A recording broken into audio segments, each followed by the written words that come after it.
Turn on all my lights. This is Nicki Sun from TechNicki speaking, here with a gear recommendation. A wireless microphone system that not only plugs into your camera, but also to your phone and computer. What do you think? That's dope! You're zooming in on me. And at the same time, I have no director or cameraman. Right now, you're like Asian Daenerys in my mind. I've always been the mother of cameras. I love technology. When other women see us in front of the camera, they're inspired to do it too. This has been Nicki Sun with Gals and Gear at NAB Show Live. Nicki's an amazing entrepreneur slash content creator slash female director slash cinematographer slash Asian ambassador. She's talking about choosing the right camera for the job. Woo! Definitely. She's amazing. That was it for this episode of TechNicki Speaking. I'll see you in the next video. Bye! Hello everyone and welcome back to TechNicki Speaking by Nicki Sun. I'm your host, Nicki Sun, and this is the second day for us being here since Sunday, but it might be the first kickoff day for everybody seeing the NAB Welcome Show today. Welcome back in person to the NAB Show. We are doing a live show talking the future of live streaming, the gear that we use it. I have some amazing special guests, so if you're walking the show floor right now, or if you're heading over to your next session and you don't want to miss it, just log on to www.nabshow.com. We are taking over all of NAB socials, as well as my YouTube channel, TechNicki Speaking, and I'm just so thrilled to be here. And to the right of me, I have very, very special guests. First up is Aaron Parecki, who you have come with me to the show all throughout the show yesterday, walked the show floor, let me tether off of your phone plan, which I greatly appreciate, and just really giving a deep dive into the YOLO box and the A10 Mini by Blackmagic. And then to the right of Aaron, we have Rocky Nash. I just met her over social media. I literally was asking who's coming to NAB, and she said I am. I checked out her page and I realized she is an incredible live producer who has been working with the Roland AeroCaster as well. So I thought, why not bring these two who have never been to NAB show but have a huge background in live streaming, and let's talk the future of live streaming together on this stage. So thank you and welcome you two. Thank you. So Aaron, I want to get started with you. Can you give us a little background of what you do? I know you have another life outside of live streaming. I want to hear all of that as well. Sure, yeah. Hi, I'm Aaron Parecki. I have a YouTube channel. It's my name, Aaron Parecki, and I talk about live streaming tips and techniques. I review live streaming gear. I talk a lot about the A10 Mini line of products, as well as the YOLO box, which I have with me here. And yeah, my goal is really just to help you be successful in your live streams. So that is, yeah, that's what I'm doing here today. And where are you traveling from? I am traveling from Portland, Oregon. What do you do in Portland, Oregon? So in Portland, Oregon, I am a software architect, security architect at Okta. I actually do trainings on security for software developers, people who are writing applications and working in that whole world. So that is my normal daytime job, and this is my sort of nights and weekends life. So going from your day job, how did you find the love of getting into live stream, and when did that fascination start happening for you to realize this is lucrative, this is something that I absolutely love? You have a very successful YouTube channel, by the way, and every single one of your videos is live streaming or helping others to live stream, and you get to test out all these live streaming gear, not just the YOLO box or the A10 Mini. So I'm really, really excited to hear from you. But yeah, how did you make that transition to include live streaming into your everyday life? Yeah, that's a good question. In my normal life of doing software development things, I was doing a lot of talks at conferences, so I was used to that sort of environment of the conference environment and seeing the talks recorded, and I was like, I can do that too. So I actually got my start in this world with the Blackmagic ATEMs by recording other people's conferences. So I would offer my services to friends who were organizing events of like, hey, if you want your talks online, I can set up cameras, run the live switchers, and produce your talks. So I did that a fair amount, and once Blackmagic released the A10 Mini in 2019, I was like, oh, I see what they're doing. They're making this a lot more accessible to a lot more people by releasing this much easier to use and much scaled down and cheaper version of their very professional products. and I was like, I can help people learn this. And that's really when I started doing the YouTube videos, and that's when that kicked off. Yeah, I overheard yesterday in our talking that you went to go check out the Blackmagic booth, by the way. And was there any updates or releases that you wouldn't mind sharing that might impact your live streaming world? Yeah, well, that was something that I was looking forward to for sure. And then last week when they did their announcements, nothing came out in the ATEM world. And then they surprised us yesterday with some new ATEM switchers in the HD range. So those are a couple of new rack mount gear. So it's sort of like a step up from the ATEM Mini once you're ready to sort of build out more of a broadcast studio rather than the more desktop style. But I am excited about those. I think that's another good bump in the line of like, okay, let's bringing this price down to do very professional work and making that, again, available to more people. Amazing. Now, before we get into all more gear talk, I do want to hear more about Miss Rocky Nash. So, Miss Rocky Nash, like, you live in Vegas, I hear. I do. Can you give us more about your background, your information, and all that? Well, thank you so much. Yes, I'm Rocky Nash of Savvy Streaming, and I got my start in live stream by going live on an app you may remember called Periscope, right? And it was then acquired by Twitter Live, and I started going live consistently, giving people tips about Las Vegas. And from that, my mind was just blown with how quickly you can grow an amazing community. And from there, I just started to upgrade my content with a gimbal to stabilize my camera, external lighting, external microphones, then moved on to desktop live streaming. I was able to actually beta test YouTube Mobile Live in 2017. I was invited to do that. It was amazing. I started beta testing more gear, doing public speaking on the power of live stream, and then from there, desktop applications. Desktop stream platforms like Ecamm for my Mac, using OBS for PC, and other products. There's so many out there. There's Wirecast, there's Switcher Studio, there's StreamYard. So I've used everything that's out there, and by creating so much content consistently, I started to do guest lectures. A friend of mine, a professor at UNLV here, he was doing a sports broadcasting course, and I would go and do speaking to help future journalists learn how to utilize new media, build their reels on social media by going live. And from there, I was recruited to a local news station here in Las Vegas, a CBS affiliate, KLAS TV, as a live producer. And I built them a digital studio because they had an initiative digital first. So from there, that's when I started beta testing and helping people upgrade their studio. So if they're producing at home, they want to have a video podcast, then that's how I got into beta testing other switchers like the Roland AeroCaster, which I'll tell you more about later because I don't want to hog the mic. No, I love that. And first of all, I just want to say thank you both, because the way that we have met was literally within a week's time. And I hope this is like an encouragement for those who are coming to NAB for the first time or coming back for the first time in 3 years. I'm just genuinely excited to always talk about innovation, technology, and we connected over social media. We did. And I know social media has been such a forefront of being kind of like in the same forefront with live streaming. Like, you can't have one without the other because there's so many ways to live stream. Even now we're on restream.io and we're streaming our feed to multiple channels, my channels, NAB's channels, the homepage. So when it comes to those, like, how does social media work hand in hand with live stream? And do you feel like you have to be an expert at social media on top of live stream? Like, is there like a whole breadth of extra information? Because I think that's why some people get a little intimidated by starting live stream, because maybe I don't have my social media game down.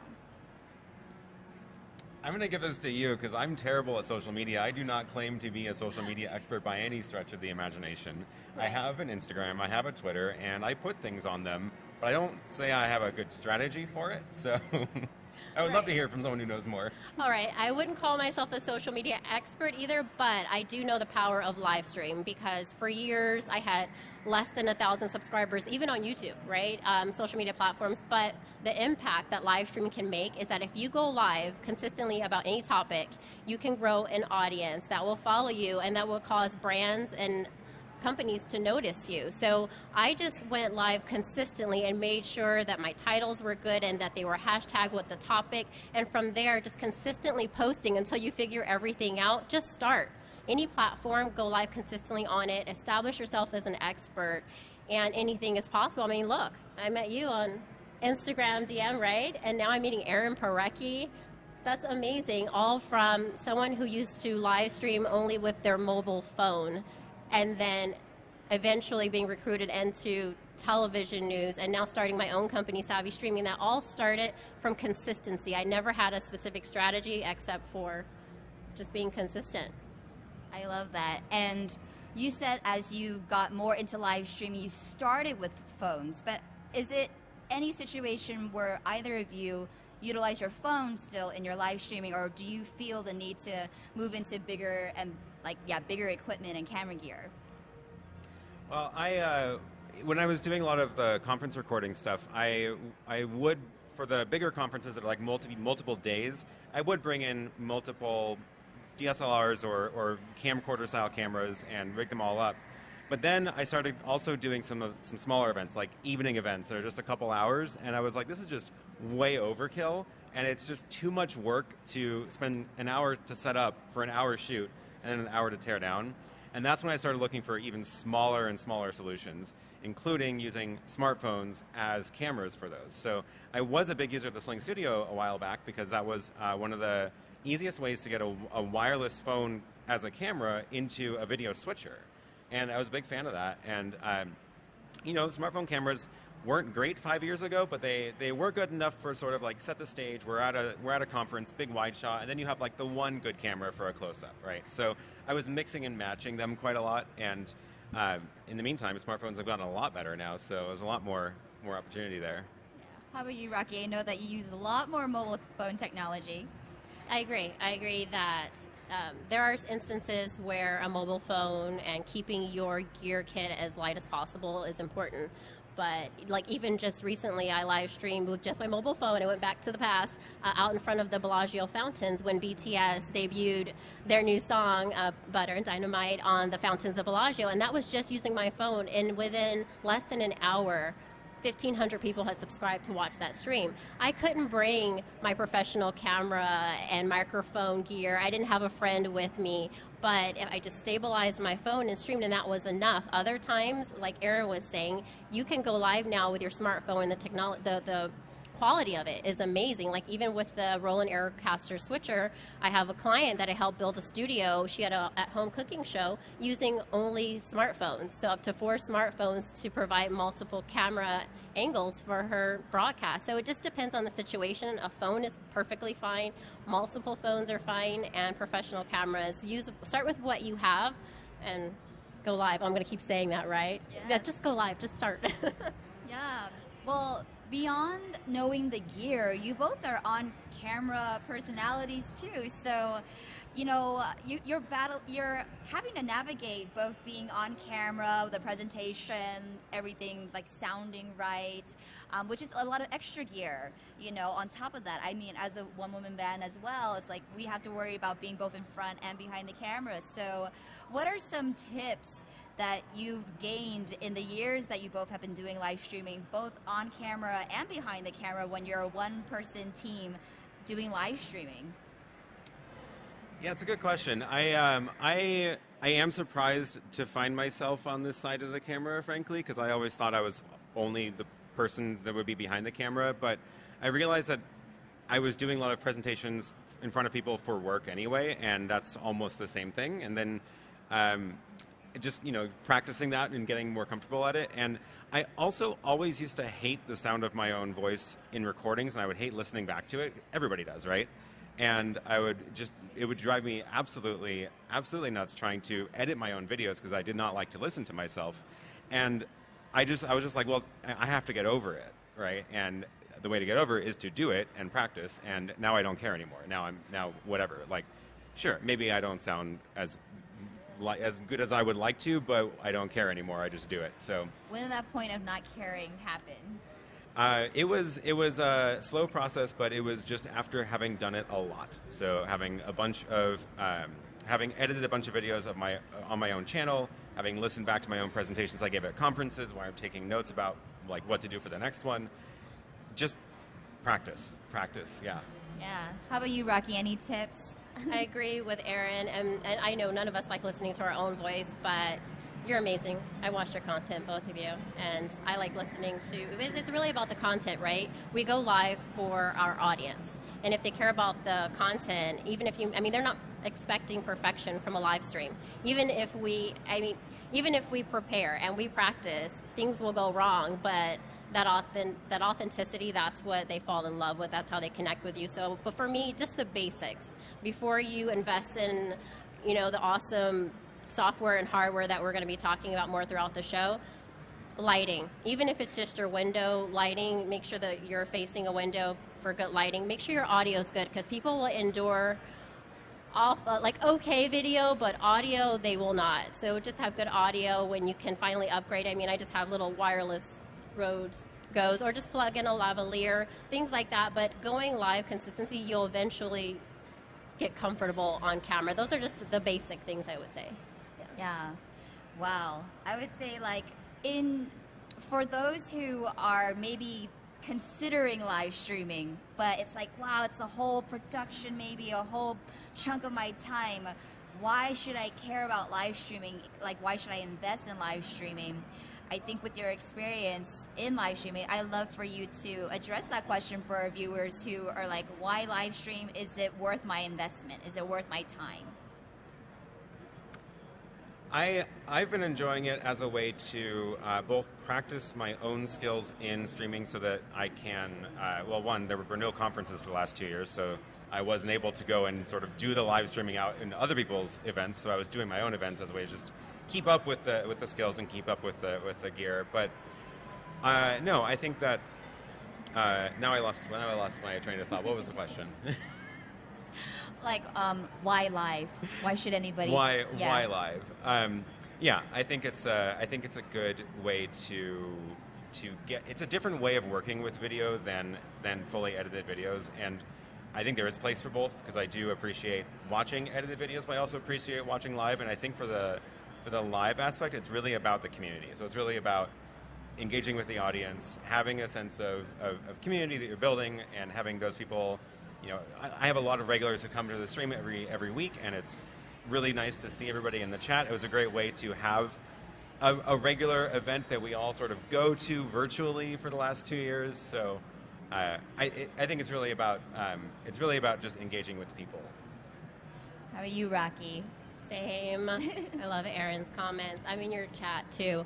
But the reason I say why live is because we're all consuming content on our mobile phones, right? It's with us all the time. It's the most convenient way to reach your audience. And so when you go live, it's the next best thing to being face-to-face. You can gather people's comments. And there's software, like I was mentioning with the Mac software, Ecamm, streaming software, you can actually add comments to the screen, right? Things like Tagboard bring on live social engagement and graphics from the community. So live stream allows you to not just be talking at your audience, but it allows them to participate. And when you get that type of engagement, it's just a deeper emotional connection. You're growing your own audience and can make an impact. And that's why I think live streaming is important, because it's not just one way of communication, it's two-way. And it's only getting better, right? And it's a connection of traditional media with this new media together is really powerful. Yes. Now, I remember doing a presentation on live streaming at the beginning of the year when I was speaking at the Visual Storytelling Conference produced by FMC, who are here right now producing all these amazing things for the post-production world. But when I was looking at it, they're saying live streaming was expected to pass $500 billion in China and $12 billion in the US. There's so much money being funneled into live streaming, and so many companies wanting to, get their share in that way. Have you seen kind of the investment that you put in live streaming return? Is it profitable for you? And can you make money from live streaming? All right, I'll take this one. Yes, you can. So it doesn't happen overnight, but with consistency, improving the quality of your streams. I resigned from Network News only 4 months ago to start my own business, Savvy Streaming, to help your everyday person take their story and monetize it. So whether it's as simple as putting affiliate links into your live stream, you know, of a product you're talking about. I see people going live on Amazon Live all the time selling products. And just monetizing your story even can get you brand sponsorship. So you become an expert of a certain topic. A brand says, oh, I would like to partner with you on that. That's a relationship, a sponsor partnership, right? So there's lots of ways that you can monetize it. I myself help people build their studios, their live stream studios in their homes. So there's ways to do it. We can tell you more about that later, right? Hit us all up Yeah. to learn about that. Absolutely. If you need a live streaming producer and someone to help you with your live stream, like these two are definitely the people to reach out to, especially if you're a Vegas local like Rocky. Definitely reach out to Rocky. I've seen the stuff that you put on your gram, which has become like a visual business card for many of us when you don't reach out. Like essentially how I reached out with Rocky is she made a comment, I love to check out people who like to engage with me authentically and not spam bots, right? And like this was an authentic comment. Yeah. And once I saw your page, your whole page was live streaming this, live streaming that, and like if I were a business looking for a live stream content creator, I'd be like, I need to book Rocky. That was amazing, by the way. I was like, is this really Nicki? Like, she replied right away, and I was mind blown. Thank you. Yeah, absolutely. But this is like the power of going live, and I think a comment to that too is folks who say that they don't have the following for it, but it is engaging. When you have hours of streaming content, you're going live, you're at the top of everyone's feed. People come across your feed, and they're interested in what you do and your story. So it's been beneficial. Not only to practice as like an on-camera host or a spokesperson, as we all are, but it was just being able to work with gear as well. But how about you, Aaron? Do you see like profits, or do you make money? Can you make money from live streaming? I mean, I have right now my main live streaming is on my own channel, and it's this sort of thing talking about live streaming, helping other people with their own shows. So very meta, and yeah, you know, I get some ad revenue from YouTube and affiliate sales and all that. It was very helpful to continue supporting that work. But there's also the whole world of like being hired out to run other people's shows, that's where you can get a lot more you can find a lot more money there for sure. So hiring out your services as a live streaming person behind the camera, like all of these folks running the stream right now, are a great example of you know, it takes a lot of skill to do that, and it is something you can absolutely sell that skill to other people. So there's a lot of opportunity there for sure. Yeah. So what he said also, Nicki, is that like I was checking out the gear back there, but like other switchers, I mean, to produce concerts, you know, webinars, things like that. I mean, they live stream Coachella, right? So the people behind that production that it would take to have hundreds of thousands of people on that live stream, someone needs to get hired to produce that. Yeah. I love it. So you get to do what you love, you help people with your own audiences, but then you can get hired out as a consultant, essentially, to help live streaming. So I can see where it's needed, especially before we get into the gear. I did want to ask, because I will say the moment I felt the pandemic was real was when NAB show got canceled in 2022. That was the only thing. It wasn't the NBA. It wasn't anything else. But to me, when NAB show did not happen in 2020, that's when I knew it was real. And we're all inside. We're quarantined, isolated in a way, and so many people flocked to the internet to trying to find a sense of connection during that time, and I really felt the explosion of live streaming. I wanted to know your experience, like during that time, did you already have live streaming in your portfolio and you saw the boom, or was it something that you created from necessity of trying to still get your message out there and still trying to figure out how I'm going to work in this industry while we're still at home? I started my YouTube channel before the pandemic, a while before the pandemic, and I had pretty good success with a series of videos I did in 2019 about the A10 Mini. Was not doing live streaming, so I never thought it was something I would be doing on myself.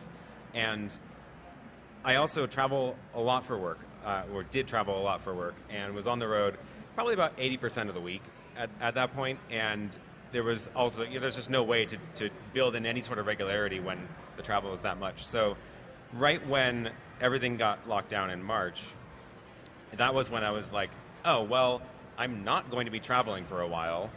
Maybe 6 months was my thought, right? And not going to be traveling for a while, so this seems like a good chance to try this out. And at the same time, the work I was doing, which was a lot of in-person trainings where I would get in front of a room of 50 software developers and talk to them about security for an hour or 3, I was like, well, I'm already kind of doing this live session, and I had to move that to online at the same time. So I was busy taking my work online, doing these sessions over Zoom, and also on YouTube Live. And then I was like, well, I'll just do this for the YouTube videos as well, and help other people move their businesses online like everybody is having to do right now. And so that's really when I started. I just one day decided to start a live stream, and it was actually 2 years ago, almost exactly to this day, which is funny. Yeah. So that was the first live stream, and then I was like, well, that went pretty well. I'll do it again. Wait, 2 years ago? 2 years ago. I thought you've been live streaming for more than that. You're Not so on my own polished and channel. professional. Yeah. Well, do it every week, and you'll get better. It turns out. That's a great practice. Like just dedicating yourself to one. For me, it's one a week. Every Tuesday, I have a live stream on Amazon. TechNicki Speaking by Nicki Sun, and I talk about gear for an hour while also educating and entertaining, hopefully, an audience about gear that you can purchase as well. So just that training alone, I started December 28th of 2021. So just recently, kind of the beginning of this year, I've been doing it once every Tuesday, and I will say I'm getting more comfortable like talking now. But sometimes you get talked out though. I'm like, what? I'm like, you need cough drops for that. How about you, Rocky? How did you navigate live streaming through the pandemic when you were at home?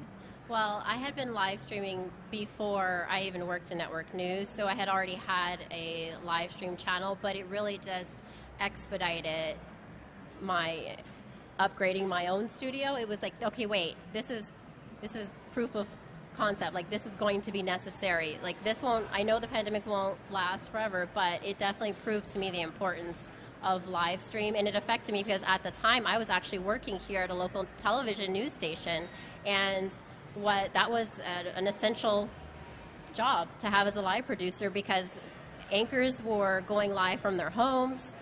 You know, we had limited people in the field. I was one person, one or two in a full newsroom when everyone went home, but the live producer would still need to, work with the encoder and route those streams to certain destinations to the web player so that things could go live. So it would just showed me the importance of live stream. And I've seen your Amazon Live channel. It's really amazing. But just as an early adopter of live stream, I was convincing people to use live stream when they were like, no, I really like the polished, perfect video. And now it's a necessity. Yeah. And you can have both because we all do both. I mean, I'm a filmmaker as well, so there's parts of me where I love that polished video too, but you think about all the time it takes in production and pre-production to get that shot or to get that edit and even post-production, and then you think about the time it takes to create a live stream. It's the time you take to create the live stream, which is like you go live and that's it. And if you record it properly, you can edit it after the fact. Do any of you edit your videos afterwards, or is like, let's just put it up and it's up and yeah? So I always thought I would. I thought that would be a good strategy for me because it's like you say, like it takes the amount of time to do the live stream as the live stream. That's plus an hour setup or whatever. Not a big deal. But frankly, I don't. And I have found that what I have been doing instead is trying to streamline the process of doing my edited, produced videos and get that just lower and lower. So that is, I'm now at a point where I can do a video in an amount of time I'm comfortable with, and it doesn't feel like a huge barrier anymore. And a lot of that is because I've set up the live studio for live streaming. I can use the same setup to do the recorded videos, almost live, but not actually live. And I will do retakes of lines. I will re-repeat things. I'll go back and record a thing again, but it's almost like it's live, and then the edit becomes really easy. So I do have a video all about that whole process. It's on my YouTube channel. It's a really recent video, so we have to check it out. All right, we have to check that out. How about you, Rocky? Same, because in programs like Ecamm or OBS or Wirecast, you can design your rundown so that you don't need to edit it later. So I've just been working to improve my workflow so that I can go live in a way where I won't need to edit. And if I do make a mistake, then I can just, like you said, say it, just repeat it again and then just edit that one part. But I try to go live with my scenes scheduled and practice, rehearse, so that I don't need to edit later. So go live in a way so that you don't need to edit. Amazing. Well, now this is the fun part because, you know, on my show I talk about all the gear. We talked about live streaming, future of it. We'll touch a little bit. We'll talk more about that later. But the investing in live streaming gear is a whole nother thing. So I'd love for you both to nerd out and geek out with me and share your setups. And I guess we'll start with Aaron first because I'm familiar with the YOLO box. I have one as well.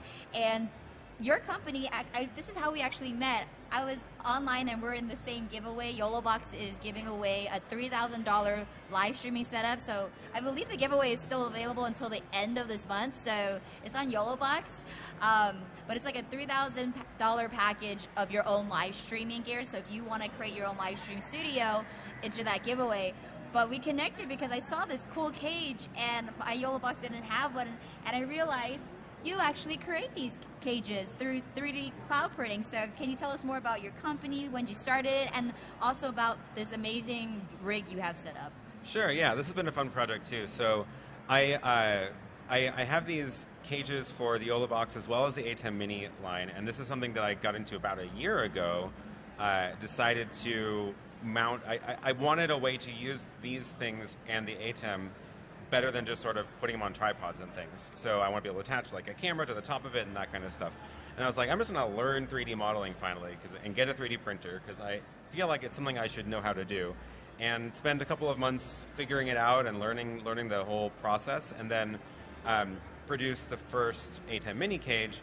And then I got connected with a team of people that actually have a whole 3D printing business, who are the ones that now create these that get shipped out to customers. So this has been going for about a year, and these are 3D printed plus some.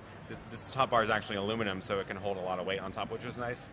And you can actually buy these in a store, which is kind of amazing. I never thought I would actually have a product I designed available in a store. Can I just say how amazing that is? I eventually want to design a product, but you've made a product and now you can sell it. That is so awesome. But yeah, tell us about your rig, your setup, and kind of the process of what you started with, how you evolved, and what works best for you.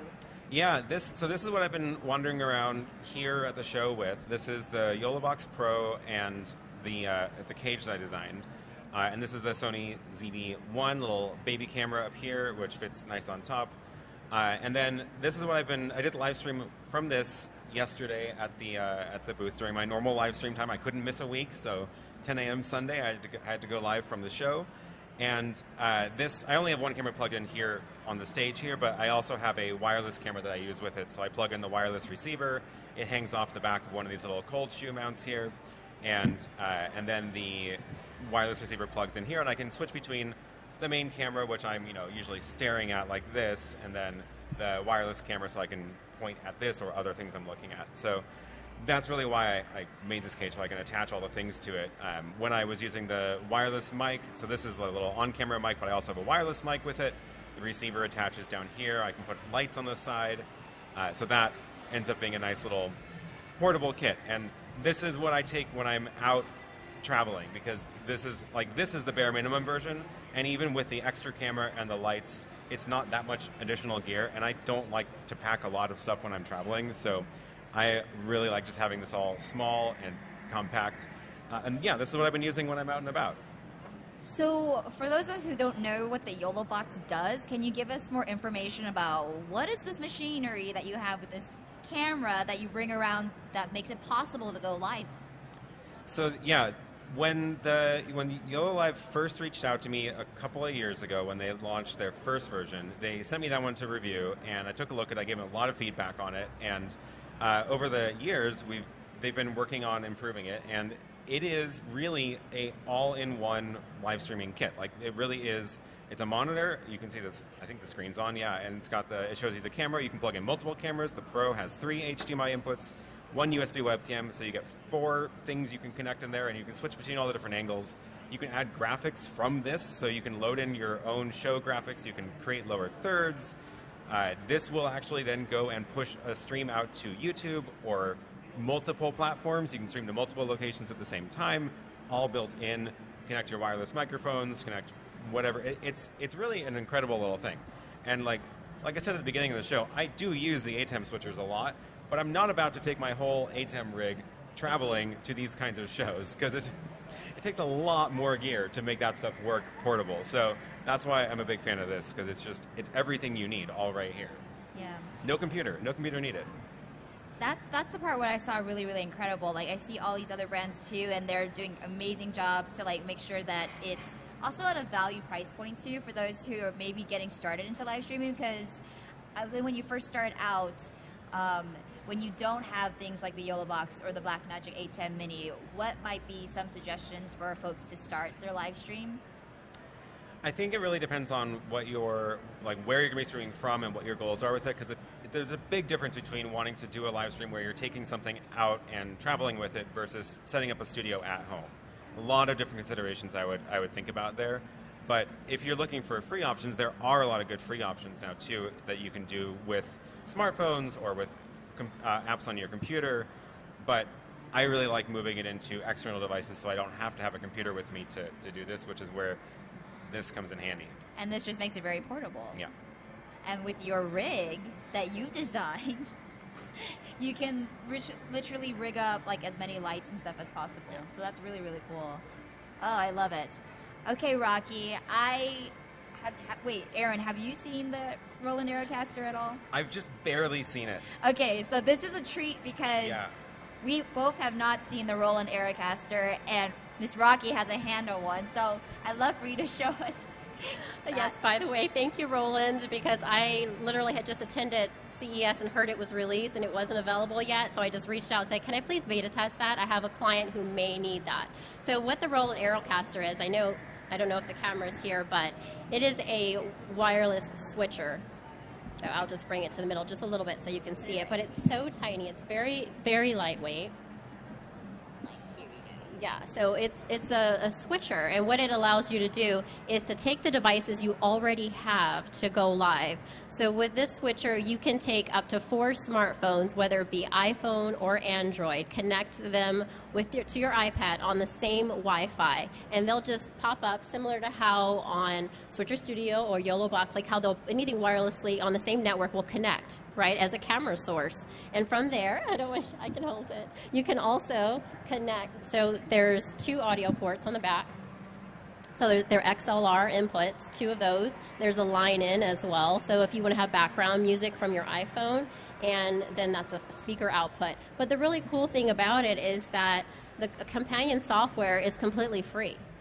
So you could download the AeroCaster Live app on your iPad. That'll be your controller, right? Take your phones that you want to use, Android or iPhone, download the AeroCaster camera app, and as soon as you put them on the same Wi-Fi, they pop up here on the iPad. I have a little, oh, they're already popping up on here. I wasn't planning on doing that, but because, cool. Right, one was popping up on here, but they're all on the same Wi-Fi, so those camera sources will pop up here. This is a copy of the actual device. So you see 2 cameras already connected, and that's why the buttons are starting to light up. You can go live from here directly within the software on your iPad to YouTube, to Facebook, to Twitch, and then our TMP destination as well. So basically anywhere, you use Restream, and then you can multicast everywhere. But what I love about it is that it's wireless. It's wireless, the companion software is free. Even if you don't have extra cell phones laying around that are compatible, I mean, meet up with your friends if you have a band, or if you want to put together a video podcast show, your friends could show up and everyone could just download the app, and they're your camera sources. So there's 4. Plus, you can also use browser source. So if you have a laptop, wirelessly as well, just add that in here as a source, browser source. It'll give you your URL, type that into your computer, then you can show a website, a PDF. So there's just endless possibilities. You go live, and there's only going to be more features soon because it's only been out for like, what, a month or 2? So I'm really happy to show that to you. If you have any questions about it, definitely ask. But I just think it's great for those thinking of getting into live stream and production, and they don't have a lot of a budget for it. This is under $300, and the software is free. It's a great way to test and go live with multiple camera angles. It's really dynamic. So that's just my little short teaser of the Roland AeroCaster. If you want to see it, I'll be here at the show. Wow, well, you're the perfect beta tester. Thank you for letting us get a sneak peek of the Roland AeroCaster. That's incredible. Is this something that you would use when you're let's say, touring the show floor, or would you have a different setup for that? So for touring the show floor, I mean, I could go live, of course, from my phone, but right now, if I could actually, I'm actually rolling all of this around in my little flight attendant little bag, and it took me, what, less than 15 minutes to set this up. I very well could use this and sit in someone's booth, set it down, hook up my, turn on my phones and my iPad, and I really could produce with this. And also another point to keep it wireless, besides plugging into here, I actually have a power pack powering it as well. But I'm using the Rode Wireless Go for my mic as well. So I really could use this during the show if I wanted to do a pop-up show inside of someone's booth, because the XLR port, I just got an adapter to use a Rode Wireless Go. So it's really easy to set up. I think so. I could do it. You want me to? I can try to test it out while I'm here. Oh my gosh. Well, thank you both for bringing your gear. I know, like, sometimes when we're touring the tour floor, the show floor, we want to be light, compact, all that stuff. But I would love to kind of wrap this up before we have questions from the audience, because you're the in-studio audience, we have some giveaways, and if you like ask questions and stuff, so I want to save time for that. But your last remarks on the future of live streaming, and just with the innovation and technology that you've been experiencing, that you may be experiencing on the show floor, or you're excited about, what is the future of live streaming, and in your opinion? I mean, it doesn't have to be like this grand woo-woo aha moment, but like, in your opinion, what is the future of live streaming? It's always tough to tell, never really know, but I do think that we're seeing a lot more push towards smaller and more wireless bits and pieces to make it just easier and more flexible.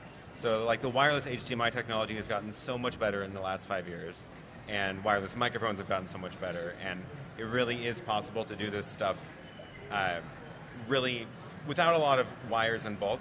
Plus, we're also seeing a really big shift towards the cloud, which I'm a little bit nervous about, but I do like some aspects of it. I like the part about it where it's a lot easier to collaborate between different locations.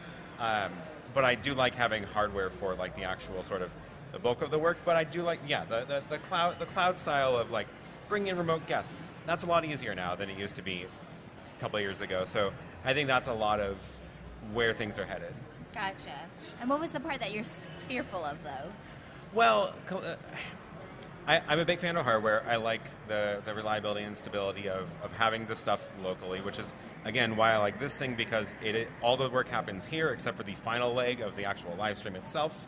Whereas the more that you push up into the cloud, the more you're relying on the link between the cloud and your physical location to be up all the time. So with this, like if the link goes down, yeah, the live stream's down, but I could be recording a local copy that's totally fine, right? Yes. Whereas with a pure cloud production, I see. You're kind of at the whim completely, and if the link falls apart, then the whole show is down. So it's a I know it's not a perfect argument, but that's sort of where I'm at with things. Well, I appreciate your insight, because I know the day job that you do like has a lot to do with like all of that. Well, how about you, Rocky? What is the future of live streaming in your world, and what do you hope for the future of live streaming? Every live streamer's fear, right? That signal going down. So we're going to scour this floor for the perfect remote production connection for us. I'm sorry, for live stream, right? So the internet connection is my only fear. Besides that, I'm very excited about the future of live streaming, because it allows anyone to tell their story, monetize it, create a show. It's the NAB, and it's not just for professional television and radio industry professionals. It's also those content creators, as you look at the different sections, right? I see you shaking your head. The creators, the workflow section, then the post-production and whatnot, distribution. But I'm excited about cloud-based solutions as well for graphics, for production. But I would just say, even though we are obsessed with tech here, don't let it intimidate you, because anyone can do this. You can start small, build up the software, hardware as you go, and because I've used everything up to the television network and production gear, but I too think the future is more remote, to be able to go live anywhere at any time and reach your audience in real time, to get that real time engagement and feedback. So that's my feedback. I'm excited. Oh, I love it. Well, before we get to any audience questions, because I want to get on a flow here, can you just tell the audience again your name, where they can find you, and how they can support? Yeah, I'm Aaron Parecki, mainly on YouTube under my name, Aaron Parecki, and if you can't spell that, you can find a link to it at aaronpk.tv. That is my website that is all about my live video production. And these stands you can find at pk1.tv. That's the website for this line of products. Also, Instagram and Twitter, AaronPK, you'll find me everywhere. I'm excited about that yellow box and Aaron's rig there. We're going to have to check that out. But my name is Rocky Nash of Savvy Streaming. I'm a live producer that helps you go live. And you can find me anywhere on social media at Rocky Nash Live. My website is rockynash.com. Amazing. And I want to thank you both for being my distinguished live stream professional guests today. Again, Aaron Parecki and Rocky Nash. Do we have any questions from our live in studio audience about live streaming or any of the gear that we had today? Yes, you, sir.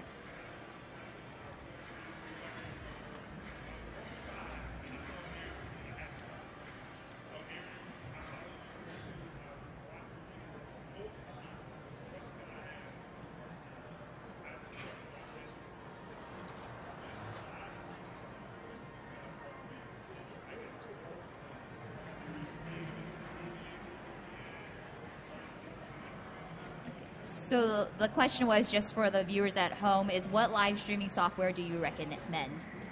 So I do prefer using hardware for streaming, whether that's ATEM hardware, YOLO box hardware. As far as software goes, I do use OBS in my productions, but not as the switcher. I use it for graphics overlays and things like that.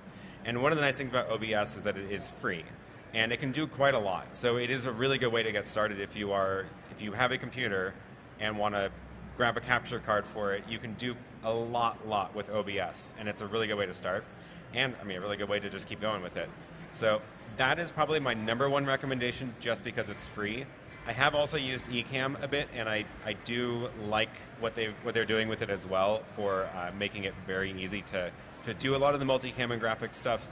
Ecamm is probably easier to use than OBS, which would be probably the next step I would go after giving things a try first with OBS. Awesome. Thank you for your question. Do you had another one?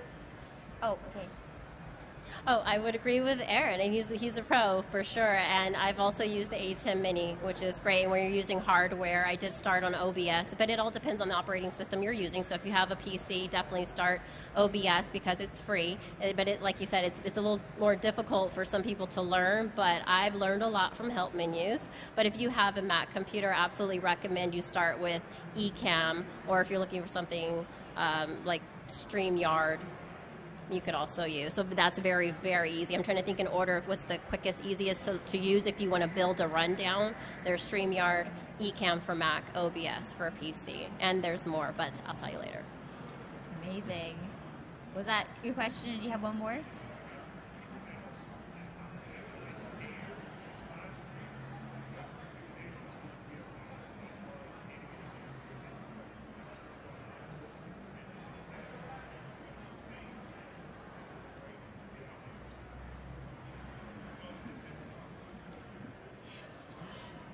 We had answered that question a little bit in the morning earlier, but we can repeat it. But for those who are scared of getting into live streaming, what would you say and what would you recommend for them? Other than just start. Other than just start. Or that could be. I mean, ultimately, at the end of the day, you have to just start. You do. Like, you have to get over whatever fear you have. And I definitely, that was applied to me too. Like, I thought that it was not something I would ever be doing. I thought I would never have anything to say. Maybe the more concrete advice is go into the first stream with a plan of what you want to talk about, rather than assuming that you're going to have any audience for the first one, because honestly you may not, and have a plan, go through that plan, and then watch it back and see how you did, and then pick something to improve and improve that next time. I would agree that preparation is key. Definitely talk about something that you know about first. Talk about something that you love. That helps with removing the nerves. Also, follow other content creators that can inspire you. If you see someone who has a similar topic that they speak about and you love watching them, the more you watch them, it'll help you build up your own confidence. And then before going live, just set up your phone and pretend you're going live and record yourself. Watch it back to see how you looked, how you sounded, and then just keep doing that until you feel really comfortable going live. And then also ahead of time, test your signal. Oh, it's so stressful when you start seeing frames dropped, right? Yes. When you go live. It's all preparation. Get set up, test your signal, record yourself, and practice. You can even go live private before you make it public. Do that, watch it back, and then make it public, right? You can do that on YouTube. You can do that on several different platforms. So I would just say, talk about something you love, your audience, and once you finally go live and you know what you're talking about, your audience will encourage you to keep coming back and do it for them. Don't think less about yourself and the value that your content can bring to others, and it will help you to go live, and before you know it, the butterflies are gone. Amazing. And I forgot to say, since you asked the first question, we wanted to gift you the Saramonic Blink 500. This is for your audio when you can start your live streaming production. So come up over here, get this, Riaz. Congratulations. I'm all about giving out prizes here for people who really want to have questions. Thank you so much. Appreciate that. Shout out to Saramonic for dropping by. You got the floor sample. They're like, after we finish this, you can give it to somebody in your audience. So thank you so much. I know we have to set up for the next stage, but we'll be around for questions off-side. But thank you so much for joining another TechNicki Speaking by Nicki Sun. I do a live stream show every Tuesday at 7 p.m. on Amazon Live, but I'll be here for 2 more days, same time, 11 a.m. to 12 p.m. right here. We have an in-studio audience. We're also broadcasting everywhere all at once on nabshow.com, my channel's TechNicki Speaking. Tomorrow we have the wonderful cinematographer and director Valentina V joining me in conversation for a full hour. And then on Wednesday we wrap it up with a full Women Crush Wednesday panel of all the social media influencers who have been touring the floor, capturing content on different devices. And I just want to hear from their eyes and their perspective, the first time capturing at a show like this. So thank you for all for joining, and if you stick around, I also have some limited edition enamel pins if you'd like one. But thank you so much. Have a good rest of your day.